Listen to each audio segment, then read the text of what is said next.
خوشی ہوتی تھی کسی مومن نے کہا میں نے پوری زندگی میں گناہ کبیرہ نہیں کیا. میں نے کہا اچھی بات ہے، لیکن ان کے گھر میں اختلافات تھے، مسائل تھے.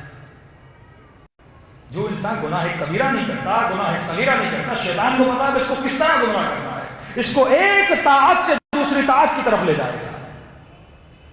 مثال کے طور پہ مجلس اور نماز کو ٹکرائیں گے.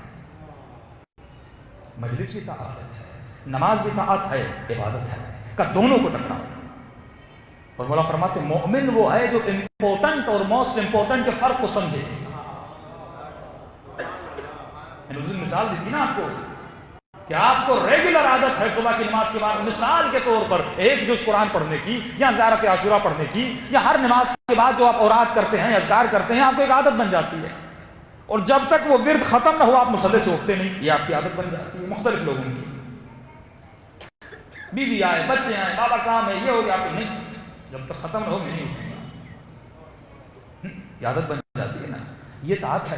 لیکن اب شیطان کیا کرے گا؟ آپ مصلی پہ بیٹھے ہیں، آپ کو 3 تسبیحیں صلوات کی نکالنی ہیں، آپ کی عادت ہے اور سالوں سال پڑھ رہے ہیں. ایک مرتبہ بیٹا ہے، بابا اماں بیمار ہے، آپ نے کہا ٹھہرو تسبیح ختم ہو جاتا ہے. معصوم صاحب یہ تسبیح قیامت میں سر پہ جائے گی، کیونکہ اس وقت طاعت ہے اپنی بیوی کی تیمارداری کرو، اس وقت طاعت ہے اپنی ماں کے پاس جاؤ. میں تسبیح پڑھ رہا ہوں، میری ماں نے مجھے بلا دیا، میں نے کہا اماں چلیے تسبیح ختم ہو جائے. یہ بھی طاعت ہے، وہ بھی طاعت ہے، لیکن امپورٹنٹ طاعت ہے ماں کے بلاوے پر جانا. امپورٹنٹ طاعت ہے کہ کسی مریض کی تیمارداری کرنا. 40 مرتبہ کربلا گئے، 20 مرتبہ کربلا گئے، 10 مرتبہ کربلا گئے، پتہ نہیں کتنے عمرے کیے. یہ بھی طاعت ہے، یہ بھی ثواب ہے. لیکن صاحب نے 2 لاکھ جمع کیے، 1 لاکھ جمع کیا کہ میں جا رہا ہوں زیارت کربلا کے لیے. ہم نے کہا آپ کے محلے میں فلاں خاتون ہے، جہیز نہیں ہے، فلاں بیوہ ہے، پیسے نہیں ہے، فلاں یتیم ہے، فلاں کینسر کا مریض ہے. آپ نے اتنی زیارتیں کی، یہ پیسے اب اس غریب کو دیجیے گا. نہیں بھائی ہم تو ہر سال جائیں گے. میں یہ زیارتیں سر پہ ماری جائیں گی. دونوں طاعتیں ہیں، لیکن شیطان کو پتا ہے کہ کس مومن کو کس طاعت میں پھنسانا ہے. اتنے شیطان کے دھوکے اور حربے کہ مومن کو گمراہ کر دیتے ہیں. میں بارہا یہ واقعہ پڑھ چکا کہ مولا کا صحابی جب حج پہ جا رہا تھا، راستے میں خاتون کو دیکھا، اتنے کپڑے رکھ کر بیٹھی تھی، کپڑے دھو رہی تھی. اور اس نے کیا دیکھا؟ پانی گزر رہا تھا، پانی سے ایک مرا ہوا پرندہ گزر رہا تھا. اس خاتون نے پرندے کو اٹھایا، کپڑوں کے نیچے چھپا دیا. اس نے آگے بڑھ کر سوچا کہ میں حج پہ جا رہا ہوں، لیکن ایک خاتون مسلمان ملک میں ایک حرام کا گوشت اٹھا کر چھپا رہی ہے، کیوں چھپا رہی ہے؟ یہ سوال پہ رب سوچ رہا ہے. معصوم فرماتے ہیں آنکھیں بند کر کر معاشرے میں نہ چلو. مومن وہ ہے جو اپنی آنکھوں کو کھول کر چلتا ہے. ایک مرتبہ آگے بڑھے، خاتون آپ کون ہیں؟ یہ آپ نے پرندہ کیوں اٹھایا؟ کہا میں مسلمان ہوں. کہ کس مذہب سے تعلق ہے؟ کہ میں علی کے ماننے والے ہوں. کہ کس قبیلے سے تعلق ہے؟ کہ میں بنی ہاشم کے قبیلے کی ہوں. سید تھی.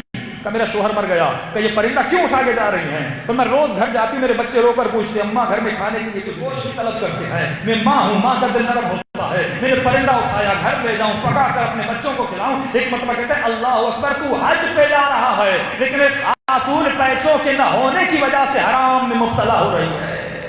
کیا تیرا حج ہوگا؟ جو امپورٹنٹ ہے، مجلس امپورٹنٹ ہے لیکن حجاب موسٹ امپورٹنٹ ہے. مجلس امپورٹنٹ ہے لیکن نماز موسٹ امپورٹنٹ ہے. جن چیزوں کے لیے اہل بیت نے اپنی جانیں دیں، اشہد انک قد اقمت الصلاۃ وآتیت الزکاۃ وامرت بالمعروف ونہیت عن المنکر. میں گواہی دیتا ہوں زیارت عاشورہ میں کہ آپ نے قیام کیا نماز کی وجہ سے، امر بالمعروف کی وجہ سے، نہی عن المنکر کی وجہ سے، لوگوں کو سدھارنے کی وجہ سے، اور ہم وہی عمل کریں بگاڑنے کی وجہ سے. اس نے کہا خاتون چلیے میں آپ کی مدد کرنا چاہتا ہوں. لیکن مدد بھی کس طرح کی؟ آج کی طرح نہیں کہ مسجدوں میں اعلان ہو، امام بارگاہوں میں اعلان ہو فلاں صاحب نے اتنے پیسے دیے، فلاں صاحب نے یہ بنوایا. تختیاں لگ جاتی ہیں. فرماتے یہ عمل قابل قبول نہیں. اللہ مجلسی جب دنیا سے چلے جاتے قبر میں پوچھا گیا مجلسی تو نے کیا لکھا، کیا لائے ہو خدا کے لیے؟ فرمایا اتنی کتابیں لکھی. کا کتابیں لکھی تو نام تو بنا، اتنے شاگرد بنائے، کا مشہور تو ہوئے. کا کچھ ایسا عمل بتاؤ جو خالصتاً، جس میں خلوص و پروردگار عالم کے لیے کہیں نہ کہیں شہرت چھپی ہوئی تھی، کہیں نہ کہیں پیسہ چھپا ہوا تھا، کہیں نہ کہیں کوئی نفع چھپا ہوا تھا. ایک ایسا عمل بتاؤ جو خالص ہو. فرماتے میں نے بہت سوچا وہ کون سا عمل تھا. ایک مرتبہ ذہن میں یاد آیا، جب بازار سے گزر رہا تھا ایک بیوہ خاتون تھی، یتیم بچہ گود میں تھا. اس خاتون کے پاس پیسے نہیں تھے، وہ بچہ ایک سیب پہ نگاہ کر کے رکھا تھا اور ماں کو رو رو کے کہہ رہا تھا مجھے سیب خرید کے دو. اس ماں کے پاس پیسے نہیں تھی, اپنے بچے کو بہلا رہی تھی. کہتا میں نے سیب خریدا, اس کی ماں نے نہیں دیکھا, میں نے پیچھے سے بچے کے ہاتھ میں تھما دیا, بس میں نے دیکھا, میرے رب نے دیکھا. کہا اس ایک سیب کی وجہ سے تو جنتی بن گیا. یہ ہے خلوص عمل کہ انسان جو عمل کر رہا ہے پروردگار عالم کے لیے کر رہے ہیں. اس خاتون کو لے گئے, امام کے سچے ماننے والے تھے, فرمایا جیسے لے گئے اور ان خاتون کو کہا آپ کے شہر میں کوئی تاجر ہے؟ کہا ایک تاجر ہے. اس نے سارے حج کے پیسے اس تاجر کے پاس گیا, کہا ایک تاجر کیا آپ اس کے شوہر کو جانتے تھے؟ کہاں جانتا تھا. اس نے مسئلے جھوٹ بولا, کہا میں بھی اس کے شوہر کو جانتا تھا. مومن مومن کو جانتا ہے, کہا میں اس کے شوہر کو جانتا تھا, میں نے اس سے پیسے لیے تھے, آج جب اپنا قرضہ واپس کرنے آیا وہ دنیا سے جا چکا. کبھی دیکھا نہیں, لیکن مدد کس طرح کر رہے ہیں. مولا فرماتے ہیں اگر اپنے سیدھے ہاتھ سے کسی کو دے رہے ہو تیرے الٹے ہاتھ کو پتہ نہ چلے.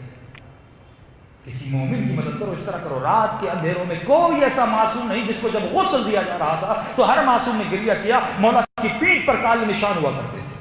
رات کے اندھیروں میں ہمارے بابا غریبوں میں مال تقسیم کیا کرتے تھے. کبھی اپنی زندگی میں اپنے لیے جمع نہیں کیا, جو کچھ کیا غریبوں کے لیے کیا. ایک مرتبہ کہتا ہے میں نے اس تاجر کو کہا تاجر اگر میں اس خاتون کو پیسے دوں گا یہ ختم کر دے گی, پھر دوبارہ غریب ہو جائے گی, لہٰذا یہ پیسے آپ رکھیے, آپ بھی ثواب کمائیے, میں بھی ثواب کماتا ہوں, کاروبار کریے, اس کا جو فائدہ ہو منتھلی اس خاتون کو دیجیے. کہتا ہے یہاں سے چلا گیا. چند سال کے بعد دوبارہ مکے گیا, کعبے کا طواف کیا, مدینے گیا اپنے چھٹے امام کو دیکھنے کے لیے. کہ جیسے دروازے پر پہنچا, مولا کے گھر کے قریب پہنچا تو دروازے پہ میرے مولا میرے استقبال کے لیے کھڑے تھے اور باہوں کو پھیلا کر کہہ رہے تھے آ جا میرے ہاتھی میرے سینے سے لگ جا. مولا میں نے کوئی حج نہیں کیا. امام نے فرمایا ایک خاتون کی مدد کرنا یہ سب سے بڑا حج ہے, ایک غریب کی مدد کرنا یہ سب سے بڑا حج ہے. من طاعت الی طاعت, شیطان ایک طاعت سے دوسری طاعت کی طرف چلے جاتا ہے. امام زمانہ بھی فرماتے ہیں شیعو میری زیارت تب تک تمہیں نصیب نہیں ہوگی جب تک طاعت میں نہیں آتے. آیت اللہ سیستانی کو آج کون نہیں جانتا؟ سب شیعہ جانتے ہیں. سیستانی کیوں بنے؟ کیونکہ ان کے والد کا عمل ایسا تھا. جب ماں باپ کا کردار اچھا ہو تو تب جا کے بچے بہتر بنتے ہیں اور خمینی بنتے ہیں اور سیستانی بنتے ہیں. ان کے والد مشہد پہ رہتے تھے اور وہاں بڑے عمل کیے تاکہ امام کی زیارت نصیب ہو جائے. چھت پہ جاتے تھے, 40 دن عمل کیا. یہ ناممکن ہے کسی مومن یہ دعویٰ کرے مجھے امام زمانہ سے محبت ہے اور دن میں ایک مرتبہ بھی کوشش نہ کرے کہ مجھے میرا امام نظر آ جائے. ناممکن ہے. اگر مجازی محبت بھی ہوتی ہے انسان ایک ہفتہ نہیں رہ سکتا. اگر بیوی سے شدید محبت ہو, ماں سے شدید محبت ہو, وہ انسان جھوٹا کہلاتا ہے جو سال بھر گزر جائے لیکن اپنی ماں کو دیکھنے نہ جائے, اپنے بیوی بچوں کو دیکھنے نہ جائے. اور یہ کیسے ممکن ہے؟ 25 سال کی عمر گزر گئی, آج تک کبھی تقاضا ہی نہیں کیا کہ میں امام کو دیکھوں. 40 سال سر کے بال سفید ہو گئے, آج تک کبھی تقاضا ہی نہیں کیا مجھے میرے مولا نے. یہ کیسا شیعہ ہے جو اپنے امام کو دیکھنا ہی نہیں چاہتا, جبکہ مولا کہہ رہے ہیں کہ تمہاری آنکھوں پر پردوں کی وجہ سے میں تمہیں نظر نہیں آتا, اگر پردے ہٹاؤ میں خود تمہارے دروازے پر آؤں گا. مقدس اردبیلی ہوں, شیخ رجب علی خیاط ہوں, امام خمینی ہوں, آیت اللہ گلپائگانی ہوں, آیت اللہ مرعشی نجفی ہوں, اتنے علماء ہیں, سب نے امام زمانہ کو دیکھا. کیسے نظر آیا؟ اپنے عمل کو پاک کیا نا. یہ آیت اللہ سیستانی کے وارث کہتے ہیں میں نے 40 دن 40 راتیں عمل کیا تاکہ مجھے میرے مولا نظر آ جائیں. کہتا جب آخری راتیں تھیں ایک مرتبہ میں نے دیکھا آسمان سے نور آ رہا ہے. میں نے اس نور کو فالو کرنا شروع کیا, دوڑتا ہوا اس نور کے پیچھے گیا. بوڑھے تھے, میں دوڑ کر تھک گیا. دور سے دیکھا وہ نور کسی گھر کے اندر داخل ہوا. سانس پھول گئی. جب اس گھر کے قریب پہنچا میں نے دروازے پہ دستک دی. ایک شخص باہر نکلا. میں نے کہا مجھے معلوم ہے میرے آقا اس گھر کے اندر ہے, مجھے میرے مولا سے ملنا ہے. کا اذن ملا, میں اندر گیا. جیسے گھر کے اندر گیا ایک عجیب منظر دیکھا. ایک جنازہ پڑا ہوا ہے ایک خاتون کا. امام زمانہ اس جنازے کے اوپر قرآن پڑھ رہے ہیں.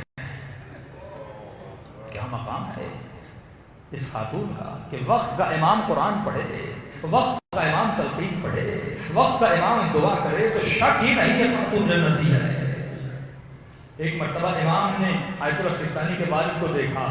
کہ سیستانی اگر میری زیارت کر رہی ہے تو اتنے عمل کی ضرورت نہیں ہے, اپنا کردار اس خاتون جیسا بناؤ تو ہم خود تیرے دروازے پر آئیں گے.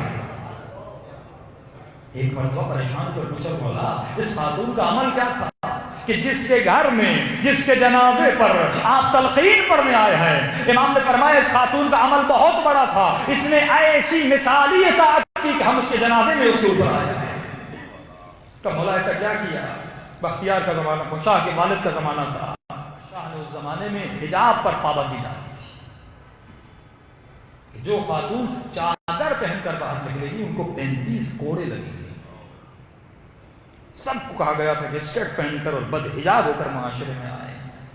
آج ہمارے معاشرے میں کوئی شاہ نہیں ہے، ہم خود دجال بن کے بیٹھے ہیں، اپنی ہاتھوں سے اپنے گھروں میں بد حجاب ہو کر اپنی بیٹیوں کو روکتے بھی نہیں۔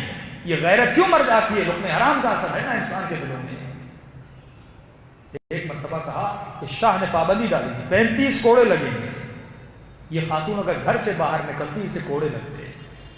یہ 20 سال گھر سے اس لیے نہیں نکلی کہ بد حجاب نہ ہو، بڑا عرصہ ہوتا ہے 20 سال کا، اس نے 20 سال گھر سے قدم نہیں رکھا۔ جب اس نے 20 سال گھر سے اس لیے قدم نہیں رکھا کہ ہماری اطاعت کرے، ہم نے اس کے گھر میں قدم رکھا کیونکہ اس نے ہماری اطاعت کی ہے۔ اطاعت امام ہو تو اس قلب میں مولا آتے ہیں، جب اطاعت امام ہو تو گھروں میں مولا آتے ہیں، جب معرفت امام ہو تو مولا آتے ہیں۔ سورہ شمس کو پڑھیے، الشمس والضحاها والقمر اذا تلاها والنهار اذا جلاها والليل اذا يغشاها والسماء وما بناها۔ اتنی قسمیں خدا نے قرآن میں کہیں نہیں کھائی، ساری قسمیں کھا کر آخر میں خدا کہتا ہے قد افلح من زکاها، کامیاب ہے وہ جس نے اپنے نفس کا تزکیہ کیا۔ کتنے مجتہد ہیں آج، لیکن خمینی ایک تھا، آیت اللہ بہجت ایک تھے، آغا مراشی مدفی ایک تھے، آیت اللہ قاضی ایک تھے۔ یہ کیوں نمونہ بنے لوگوں کے لیے؟ کیونکہ انہوں نے پوری زندگی اپنے نفس کا تزکیہ کیا، اپنی اخلاقیات کو بنایا۔ آج ممبروں سے ان اخلاقیات سے لوگوں کو دور کیا جا رہا ہے، اصل ہدف سے لوگوں کو دور کیا جا رہا ہے۔ مولا فرماتے ہیں میرے 2 قاتل ہیں، ایک حسین کے جسم کا قاتل ہے، ایک حسین کے ہدف کا قاتل ہے۔ آج یہ کہا جائے کہ بھائی نماز کی تو قضا ہے، مجلس کی تو قضا نہیں، تو مجلس کا نماز قضا ہو گئی تو کیا ہو گیا؟ یہ آج کا لفظی شیعہ کہتا ہے، لیکن امام زمانہ کیا کہتے ہیں؟ وہ ہم میں سے نہیں کہ صبح کی نماز اس وقت پڑھے جب ستارے نکل آئیں، مغرب کی نماز اس وقت پڑھے جب ستارے ظاہر ہو جائیں۔ اتنی اہمیت دے رہے ہیں امام نماز کو، کیونکہ اگر نماز ہوگی تو سکون دین ہوگا، اگر عمل ہوگا تو سکون دین ہوگا۔ کبھی آپ نے سوچا ہے کہ امام زمانہ پردے غیب میں کیوں گئے؟ کیا یہ نعمت ہے؟ مولا کا پردے غیب میں جانا کہ یہ نعمت ہے شیعوں کے لیے؟ فرمایا نہیں، یہ عذاب ہے کہ شیعہ اپنے امام کو نہیں دیکھ سکتے۔ سوال یہ پیدا ہوتا ہے امام غیبت میں گئے تو کیوں گئے؟ فرمایا دیکھو سیرت اہل بیت کو، 7ویں امام کو دیکھیے۔ کیا اس زمانے میں شیعہ نہیں کہ سب سے زیادہ وکیل میرے 7ویں امام کے تھے؟ لیکن یہ عالم ہے جب امام کا جنازہ نکلتا ہے تو کاندھے دینے کے لیے 4 لوگ بھی نہیں تھے، کیونکہ عقیدہ تو تھا لیکن عمل نہیں تھا، خوف حاکم تھا، خوف خدا نہیں تھا، سب ڈرے ہوئے تھے حاکموں سے۔ تو اگر امام آئے اور اگر شیعہ ساتھ نہ دیں، اس کا نمونہ کیا ہے؟ مثال کیا ہے؟ ایران کی شیعہ کیوں آج بھی سربلند ہیں، دنیا کی کسی طاقت کے سامنے نہیں جھکتے؟ انہوں نے ثابت کیا اپنے امام کو کہ مولا آپ کی اطاعت تو بہت بڑی بات ہے، لیکن ہم آپ کے غلام خمینی کی جب اتنی اطاعت کر سکتے ہیں تو آپ کی اطاعت کتنی کریں گے؟ یہ کسی ایک عام مجتہد کی اطاعت، یہ ٹریننگ ہے شیعوں کے لیے غیبت کبریٰ میں، کہ مولا دیکھنا چاہتے ہیں کہ ہمارے شیعہ ہمارے نمائندوں کی کتنی اطاعت کرتے ہیں۔ اگر ان کی اطاعت میں پورا نہیں اتر رہے تو امام کی اطاعت تو بہت مشکل ہے کہ ہم اپنی خواہشوں کی وجہ سے، اپنے نفسانیت کی وجہ سے ایک مجتہد کی اطاعت نہیں کرتے۔ یہ حکم تو ہمیں سمجھ نہیں آ رہا، یہ حکم تو بہت مشکل ہے، یہ کیسے ہو سکتا ہے؟ اپنے معاشرے میں اس کو کیسے امپلیمنٹ کر سکتے ہیں؟ پھر امام کی باتوں کو کیسے امپلیمنٹ کرو گے؟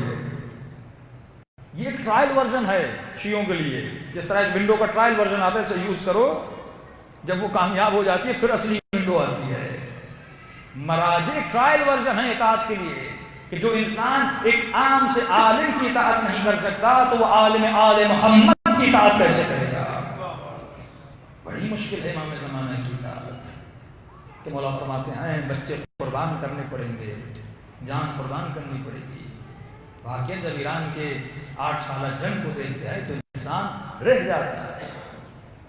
ہمارے ایک شیعہ، ایرانی شیعہ تھا، جاپان گیا، اس نے وہاں پر ایک جاپانیز خاتون سے شادی کی، اسے شیعہ بنایا۔ شیعہ بنانے کے بعد واپس وہ ایران گئے، انقلاب کا زمانہ تھا۔ اللہ نے اس خاتون کو 3 بیٹے دیے تھے، اس نے 2 بیٹے انقلاب کے لیے قربان کر دیے۔ جاپانی خاتون تھی، اور اس کا انٹرویو اگر آپ دیکھیں 80s کے زمانے بڑا مشہور ہوا تھا۔ جب وہ واپس جاپان جاتی ہے تو اس سے انٹرویو لیا جاتا ہے کہ آپ کے تاثرات کیا ہے، آپ نے دونوں بیٹوں کو انقلاب پہ قربان کر دیا۔ تو ایک مرتبہ مسکرا کر کہتی ہے میرا تیسرا چھوٹا بیٹا ہے، یہ بھی جوان ہو جائے تو اسے بھی انقلاب پہ قربان کر دوں گی۔ یہ جذبہ ماؤں کو کہاں سے ملتا ہے؟ زینب کبریٰ سے ملتا ہے۔